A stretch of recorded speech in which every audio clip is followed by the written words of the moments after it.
அனைவருக்கும் நோத்பர்மையின் பணிவான வணக்கங்கள். சமயங்களில் வந்து ஒரு 6 உட்பிரிவாக பிரித்து வச்சுருக்காங்க. அதில் வந்து ஆதிசங்கரர் அப்படின்றவர் தான் வந்து இந்த சமயங்களை ஒரு 6 பிரிவுகளாக பிரித்து வச்சுருக்காங்க.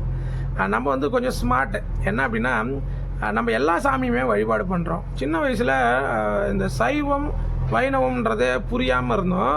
சைவம் அசைவம் மட்டும்தான் தெரியும். அது வந்து சாப்பாட்டில் தான் நம்ம அது வேரியேஷன் வந்து புரிஞ்சிருந்தது. ஸோ இந்த பதிவு பார்க்குறவங்களுக்கு புரியும்னு நினைக்கிறேன். ஏதாவது இருந்தால் கமெண்ட் பண்ணுங்கள். ஏன்னா எனக்குமே அந்த நிலைப்பாடு இருந்தது. நம்ம யோகத்தில் வந்ததுக்கப்புறம் சைவம்னா என்ன, வைணவம்னா என்னன்னு தெரிஞ்சுனேன். சைவம்ன்றது சிவ வழிபாடு, வைணவம்ன்றது நம்மளுடைய கிருஷ்ணர் வழிபாடு, விஷ்ணு வழிபாடுன்னு சொல்லுவாங்க. அடுத்தது இந்த 3வது வந்து சாக்தம் அப்படின்னு ஒன்று சொல்கிறாங்க. அது பெண் தெய்வத்தை குறிக்கக்கூடியது, பெண் தெய்வத்தை வழிபாடு பண்ணுறது. அதுக்கப்புறம் வந்து காணபத்தியம் அப்படின்னு சொல்கிறாங்க. காணபத்தியம்னா விநாயகரை வழிபாடு பண்ணக்கூடிய ஒரு நிலைப்பாடு. அப்புறம் சௌரம், கௌமாரம். சௌரம் அப்படின்றது தான் சூரியனை வழிபாடு பண்ணக்கூடிய நிலை. கௌமாரம் அப்படின்றது வந்து முருகரை வழிபடக்கூடிய ஒரு நிலை. இந்த சௌரம் கௌமாரத்துக்கும் என்ன நிலைப்பாடுனா, சௌரம் என்பது சூரியனும், கௌமாரம் என்பது வந்து முருகனை வணங்கக்கூடிய ஒரு நிலை. இந்த 6 நிலைகளையும் ஒன்றாக சேர்த்து வழிபடக்கூடிய நிலை தான் ஸ்மார்த்தம் அப்படின்னு வடமொழி சொல்கிறாங்க.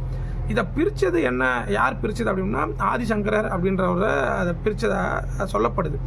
ஆனால் நமக்கு நம்மளுடைய பெற்றோர்கள் சொன்னது எல்லாம் என்ன அப்படின்னா, இந்த சாமி கும்பிடு அப்படிலாம் நமக்கு வந்து விளக்கம் கொடுத்ததில்ல. ஆனால் நம்ம ஒவ்வொரு மாதங்களும் ஒவ்வொரு சாமியை கும்பிடுவோம். திடீர்னு பார்த்தோம்னா நம்ம மாரியாத்தாவுக்கு கூழ் ஊற்றுவோம். திடீர்னு பார்த்தோம்னா தைப்பூசத்துக்கு முருகருக்கு நம்ம வழிபாடு பண்ணுவோம். விநாயகர் சதுர்த்திக்கு விநாயகர் கும்பிடுவோம். சிவராத்திரிக்கு சிவன் பூஜை செய்வோம்.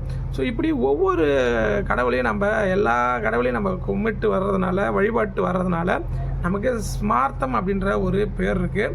அப்போ நம்ம எல்லா சாமியும் வழிபாடு பண்ணுறதுனால நம்ம ஸ்மார்ட்டான ஒரு பீப்புள்ன்றதுமே நம்ம உணர்றோம். இப்போ ஸ்மார்த்தம் அப்படின்னா 6ஓடு 7 சேர்த்து எல்லா தெய்வத்தையும் வழிபாடு பண்ணுறதுனால நம்ம கொஞ்சம் ஸ்மார்ட்டாக இருக்கிறோம் அப்படின்றத நான் உணர்றேன். ஸோ பெற்றோர்கள் வந்து இதை நமக்கு சொல்லலை. இதை பார்க்கக்கூடிய நண்பர்கள் அதை பற்றி நல்லா படித்து பார்த்து தெரிஞ்சுக்குங்க. எந்தெந்த கடவுள் வழிபாடு பண்ணியிருக்கோம், என்னென்ன பண்ணியிருக்கோம் அப்படின்றதையும் பாருங்கள்.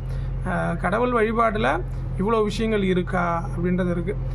புரியும் நினைக்கிறேன். சந்தேகங்கள் தான் தொடர்பு கொள்ளுங்கள். வாழ்க யோகம், யோகம் இல்லாட்டும். அடுத்த பதிவில் கண்டிப்பாக சந்திக்கிறேன். நன்றி.